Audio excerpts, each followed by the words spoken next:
Héctor Rossetto, Héctor Decio Rossetto, was born in Bahia Blanca, Argentina, September 8th, 1922, and he passed away January 22nd, 2009, at the age of 86. Rossetto was an international master in 1950, and 10 years later became a grandmaster. He was the champion of Argentina in 42, 44, 47, 61, and 72. And he became the South American champion in 1963. He won at Mar del Plata on 3 occasions, 1949, 52, and 1962. We have E4 from Bobby Fischer, E5, Knight F3, Knight C6, Bishop B5. Once again, the Ruy Lopez, but this time Morphy's defense. In the earlier game, we saw the Berlin. Bishop A4 is the Columbus variation. Knight F6, castles, B5.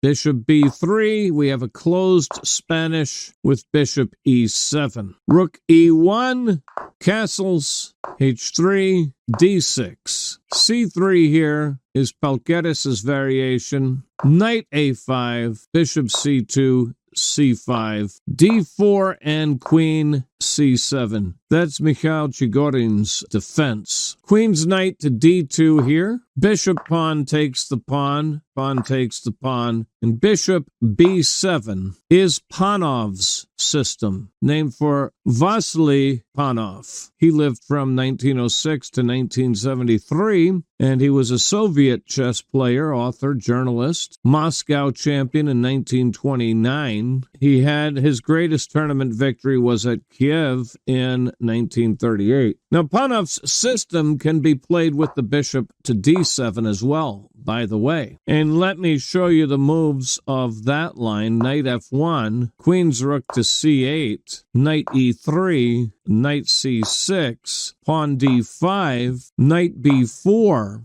Bishop B1, Pawn A5, Pawn A3, Knight A6, Pawn B4, Pawn takes the pawn. And then after Pawn takes the pawn, Queen to B7 is played. Back, back, back, back, back, back, back, back. All those notes were retained. Bishop B7 was Rossetto's choice here. Now, Knight F1 from Bobby Fischer. The more popular line here is Pawn D5, blunting the bishop on the long diagonal and controlling the C6 square. That line continues with Queen's rook to C8, Bishop to D3, Knight to D7, Knight to F1, and Pawn F5. Bobby with Knight F1 and Queen's rook to C8 here. That battery attacks this bishop, so Rook E2 to defend. There is a line that I prefer here. I don't like having the rook tethered to the bishop, so Bishop D3. Bobby with Rook E2. Broski donated $25. Wow, that's very generous. Thank you, Broski. I really appreciate that. All right, so Rook E2 was played here. Knight C6. D5 is more common here. After Rook E2, Rossetto played Knight C6. Now, this pawn really wants to come forward, or that pawn wants to come forward, or the pawns want to be traded. But leaving this tension here is really unusual. Even here, Pawn D5 is almost being demanded to be played. And with this bishop aiming down at your king, it's really a natural move to blunt that diagonal. So I was surprised not to see it come to the board here. Instead, Bobby played the knight to G3, and of course, the purpose of knight G3 is to access the F5 square. But D4 is a definitive move, isn't it? Likewise, on Rook FE8, I would rather play pawn takes pawn. The bot calling for knight takes pawn. I personally prefer pawn takes pawn because I'd like to put my knight on that square. Now, the bot's telling me I'm inaccurate, but we all know what to think about the bot's choice of inaccuracies because the bot can never seem to make up its mind. We call him Fickle Bot for those of you who are new to the channel. Rook F to E8, and Bobby just sacks this D-man with Bishop G5. There's nothing stopping black from taking this now, super attacking the bishop and forking the bishop and the rook. Nothing stopping him, and yet he played g6. So knight takes the pawn is the move to play here, and that's going to force knight takes knight, pawn takes knight, queen takes the pawn, and perhaps d5 here. Yes, takes perhaps, or you could play e5 probably as well. See what we get for e5. Get a thumbs up. Anyway, g6 from Rossetto, rook to c1, hitting the queen. So it's very interesting that Bobby declines a second opportunity to push this pawn, but his motivation, of course, is further development, activating his pieces. Queen b8 gets out of that rook's line of fire, but again, as you can see, neither side seems to care about this pawn. But again, to me, the greater value in taking the pawn is not the pawn, but the square that's left behind. Let's come back. That creates a vacated square on e5 for one of the knights. And if you don't want to move this knight here, you might even be better off playing knight to d7 and then that knight to e5. That, to me, is the greater value of trading the pawn off. Get that monster knight in the center. Remember, a knight's favorite place in the universe is on one of these four squares. Well, queen b8 was played, queen d2, and you're going to just keep seeing that bot yell at you for not playing d5. a5, same comment. a3, you could attack this pawn. Yes, get a star there. a3 was played, though, and now e takes d4 at last. Knight takes d4 here, does super attack, but I mean, it just compels a trade, doesn't it? Yeah, yep. Anyway, a3, pawn takes the pawn, knight takes the pawn. You could also, speaking of super attacks, super attack this knight. Nah, I didn't like that one. Anyway, knight takes the pawn, knight takes the knight, queen takes the knight. Rook to c4 hitting the queen. The bot prefers to hit the bishop right here. And here, queen to d1, I didn't care for. Queen d2 still supports this rook, but also supports the bishop, but it also leaves the first rank open if you want to slide your rook over, which might be a thing that you'd want to do. But queen d1 was Bobby's play, and now knight d7.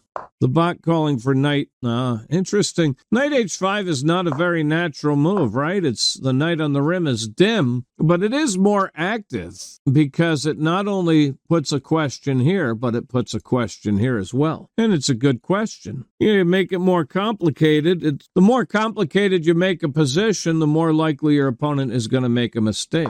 Knight d7 was played. Bishop takes bishop. Rook takes bishop. Rook d2. Battery attacking that d-man. Rook c6 defends. Now pawn b4. Queen c7. Knight e2. Pawn takes pawn.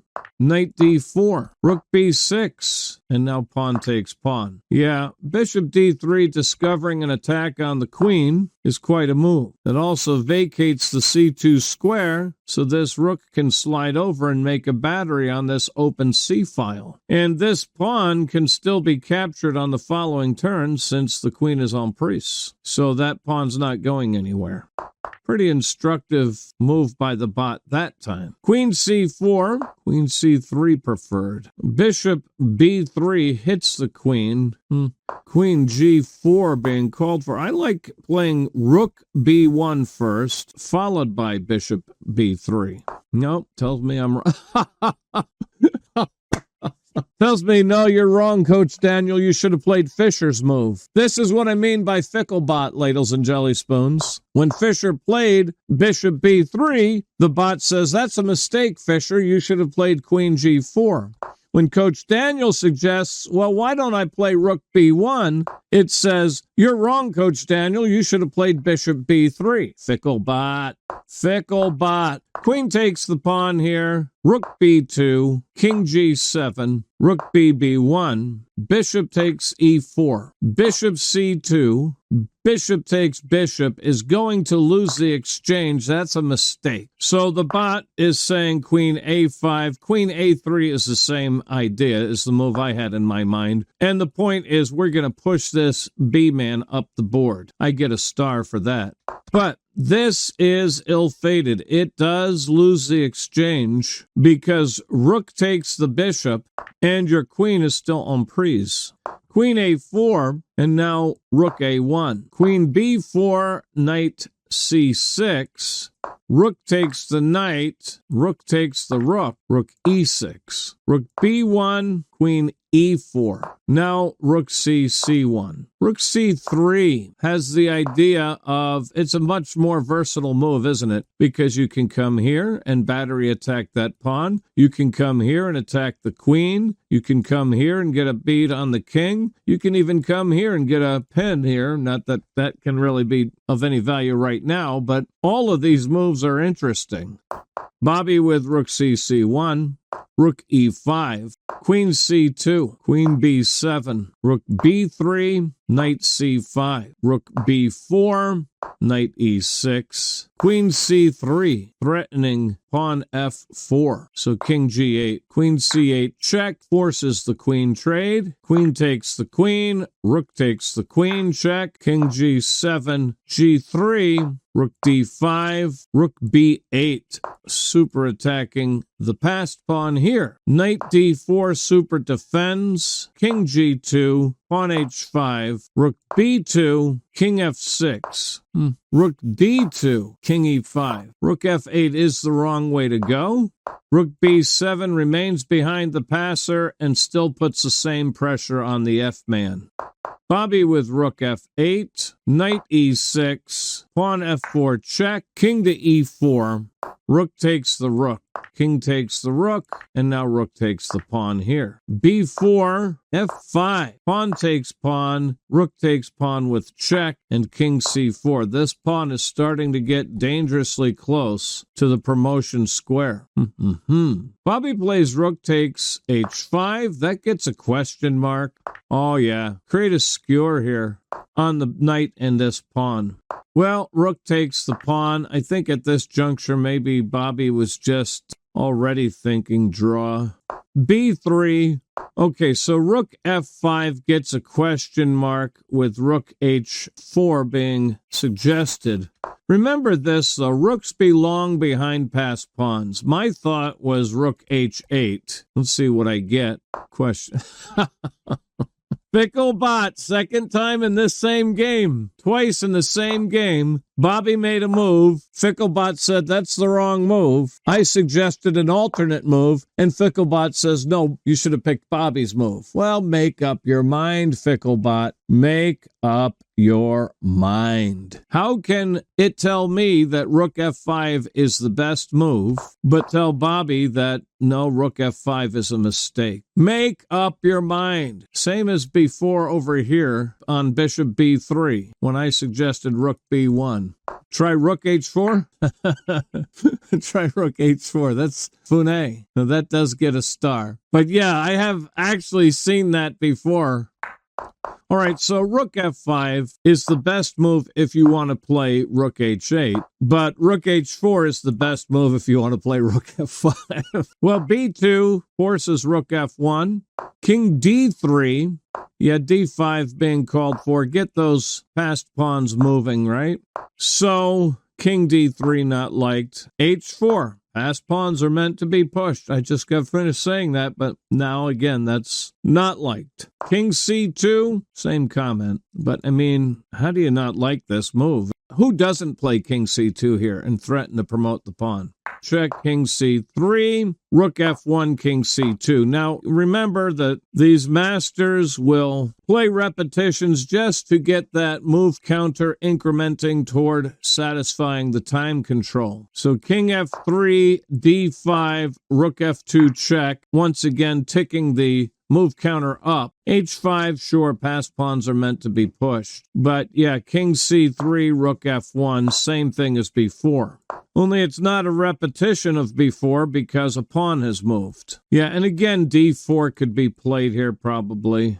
Now h5, he promotes. Rook takes the queen, king takes the rook, and h6, and this will be a draw. The draw is completed with king c2, pawn h7, knight g5 check, forking the king and the pawn, king e3, knight takes the pawn, king to d4, knight to f6, now pawn to g4, knight takes the pawn, and king takes the pawn. A 73-move marathon. Let me give you the numbers. 91.4% accuracy for white, 91% accuracy for black. Both players scoring 2,700 individual single-game rating assessments. Very competitive game. Very strong opening from both sides. Nobody missed a win. Where did you see a missed win? I didn't see a missed win. Did you guys? What move did you feel like somebody had a chance to win?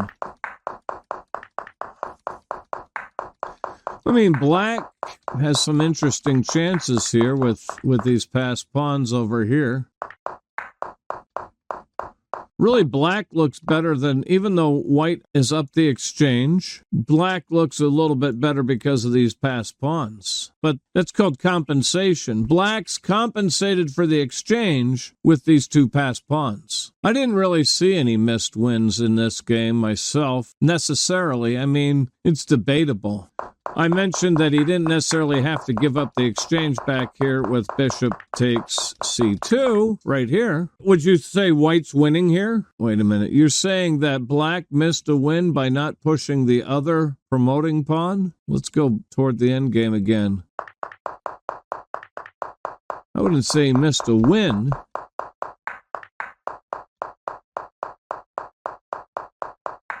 You mean way up here? Like right here? I don't think black's winning any more here than he is with the king move. Remember, Ficklebot, you can't really trust him. This isn't going to be much different because I'm playing h4, and it's going to be this pretty much the same outcome. He has to play king c3, I play h5, and it turns out to be the same thing, right? If he plays king c2, it's going to be the same exact outcome as before. I'm going to give up my rook for this pawn, and then I'm going to make him take my pawns with his knight. Now, if you're saying he should push this pawn, maybe that's what you're saying. King f3 can come in here and help, right? If I push h6, he has to play knight g5 here now. And then king f4 forces the knight to move to f7. h7 forces him to, let me think, forces him to trade his pawn for my rook. If anything, I don't see this as being better for black. Black has to fight harder for the draw here, in my opinion. But he does have this fork here, so yeah, it'll be fine. It's the same thing. It's just different. And then black just gives up his knight for this pawn. You cannot block the knight. You cannot block the pawn with the knight here. You cannot say, I'm going to block this. That's going to lose immediately because now my other pawn's coming up, right? I'm going to pick this off, push this up, get rid of your knight with my king further back. You're saying after king f4 to come here, king e4, he has to push. If he pushes, this is where it gets a little sticky. But no, I mean, the king super attacks this square, so I'm still okay. I'm still okay here. And if he ever moves his knight, I'll push the pawn and make him go back. That buys me enough time to play here, right? So, for example, let's say he plays his knight to g5. I just take the pawn, and then I give up my rook for the other pawn, and it's the same thing. It's just different. It's exactly the same thing. It's just different. Your knight has to give itself up for this pawn. My rook has to give itself up for that pawn. And the only other choice here is to play the queen. But again, isn't that the same thing? It's exactly the same thing. It's just different. Is the engine giving eval bar? Let's turn it on. Let's turn on the evaluation and go back. So all the way to here, where you suggest, okay, look, the eval bar is dead center here, and on king d3, the eval bar is dead center. I told you, Ficklebot doesn't know what he's talking about. It can't be a mistake if it's dead center on either move, right? So you can't trust the annotator necessarily. I mean, for that matter, I think I could play king c3 or king b3. Let's see. Yes. Yes. Right? Let's go through and look at the eval bar to see if it was ever... Hey, thanks, Ami Best, Amy Best. Is it A or A? Let's back up. Since you called in the eval bar, I used to keep the eval bar on.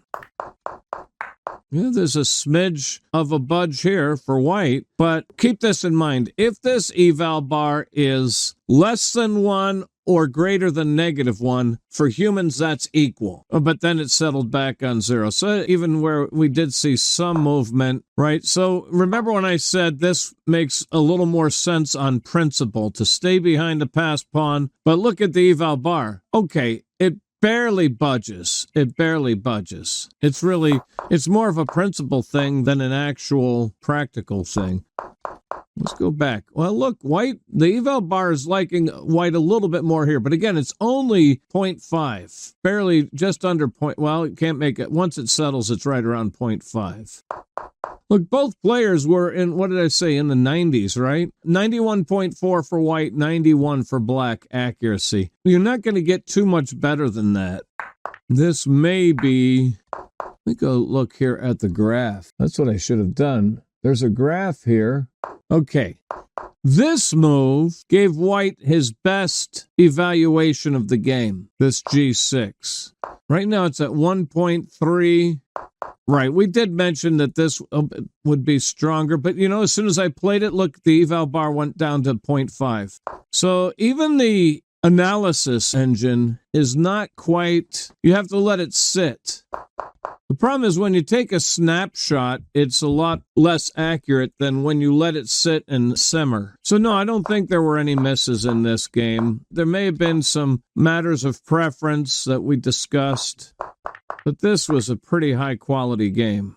The only thing I didn't think was necessary was that exchange sacrifice by black. But his point was the 2 pawns. This was black's point, was these 2 pawns. I'm going to give up the exchange for these 2 passed pawns, is what black is saying.